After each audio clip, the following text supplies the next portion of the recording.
Du communiqué final ainsi que du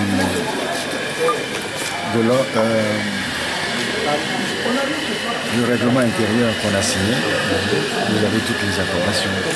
Alors qu'en est-il des préalables ou des mesures d'apaisement? Ça sera réglé demain à la première heure. Monsieur Dupuis, dans quel état d'esprit pensez-vous aborder le dialogue à partir de demain? Difficile comme réponse à vous donner parce que nous avons passé 4 jours de discussion et si vous regardez le règlement intérieur que vous avez lu entre les lignes que ça a été très serré comme discussion. Mais nous sommes arrivés à une solution qui convient à chacun. Donc je présage que les discussions qui vont s'ouvrir demain ne seront certainement pas aisées. Mais avec la volonté de part et d'autre, nous pourrons peut-être avancer. Si chacun utilise un minimum d'ouverture d'esprit et de tolérance. C'est-à-dire qu'il faut qu'on comprenne que nous sommes en train de chercher une solution pour notre pays et non chercher à faire perdre du temps aux autres. Alors, à part la coalition, est-ce qu'il y aura d'autres partis politiques? Si vous avez lu le document, c'est clair qu'il y aura 7 personnes par parti. Donc c'est dans le règlement intérieur, c'est assez clairement précisé. Mais chemin faisant, cela pourrait être étendu à d'autres. On a laissé cette ouverture au dialogue.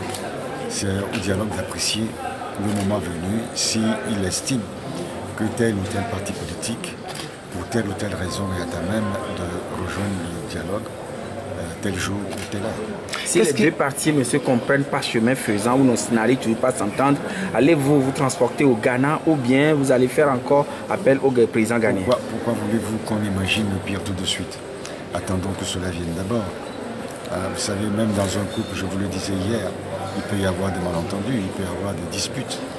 Et je suis persuadé que ce qui va se passer demain et pendant les 10 jours qui vont venir, ça ne sera aisé pour personne, puisque nous discutons des intérêts supérieurs de la nation togolaise.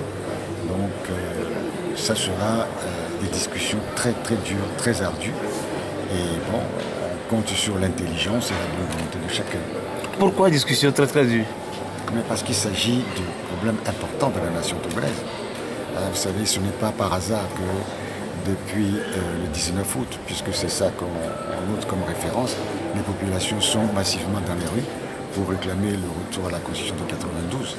Donc c'est une des discussions dures, dans la mesure où il s'agit de revoir dans son entièreté la Constitution de notre pays.